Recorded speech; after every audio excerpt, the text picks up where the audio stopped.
এবার প্রেমিকের বাড়ি ধর্ণা দিতে গিয়ে আক্রান্ত দুই সন্তানের মা। তুই দুই ছেলের মা, তুই ধাড়ি, তোর দুই ছেলের মা, তোর রাখি বেটা, আমি মার বিটি, তোকে কি বিয়ে মারলাম, আমি সব মারলাম, তোকে বিয়ে করব, কি বুদ্ধি নাই, হ্যাঁ? ও তো জানে তোর বুদ্ধি নাই, তুই পেটের ছেলের কাছে সুখী না, কোন বুদ্ধি নাই, ও তো জেনে শুনে পেটের ছেলে না, ও তো জেনে শুনে করেছে না, জানে ঘুমি লাগে তো জানে, জানে কি না। শুধু তাই নয়, সাংবাদিকরা সেই খবর কভার করতে গেলে তাদের উপরেও চড়াও হয় ছেলের ফ্যামিলির লোকজন।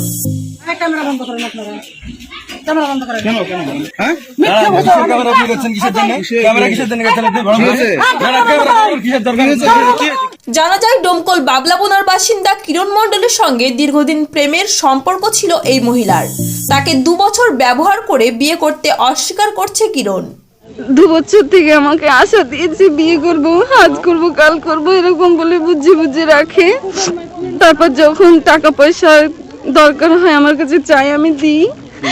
তারপর 7 দিন আগে আমার সাথে দেখা করেছে, গায়ে আদি কিরে কেটেছে, তোকে ছাড়া কাউকে বিয়ে করবো না। আজ 3 দিন হচ্ছে, রাত্রি লক করে বিয়ে করে নিয়ে এসছি। আমি শোনার পরে আসলাম। শুনলে অবাক হবেন, এই মহিলার বর্তমানে 2টি সন্তান রয়েছে এবং প্রথম মেয়ের বিয়ে দিয়ে একটি নার্সিংহোমে কাজের উদ্দেশ্যে ডোমকলে ভাড়ায় থাকতেন। সেখান থেকেই পরিচয় হয় 22 বছরের কিরণের সঙ্গে। তুই দুই ছেলের মা, তুই ধাড়ি, তোর দুই ছেলের মা, তোর রাখি বেটা, আমি মার বিটি, তোকে কি বিয়ে মারলাম, আমি সব আমার বাচ্চা যা করবে সব ছাড়া। আচ্ছা, আপনার তো অভিযোগ করছে যে আপনার ছেলের সাথে দীর্ঘদিন সম্পর্ক ছিল। না, আমার ছেলের সাথে কোনো সম্পর্ক ছিল না।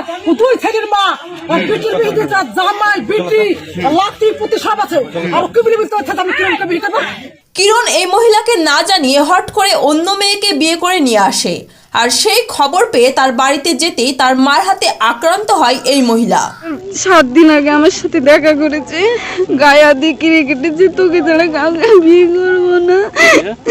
আজ 3 দিন হচ্ছে, রাত্রি লক করে বিয়ে করে নিয়ে এসছি।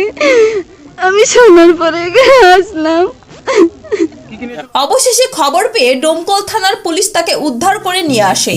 2 সন্তানের মা এভাবে প্রেমিকের বাড়ির সামনে ধর্নায় বসাকে কেন্দ্র করে এলাকায় নিন্দার ঝড় উঠেছে সর্বত্র।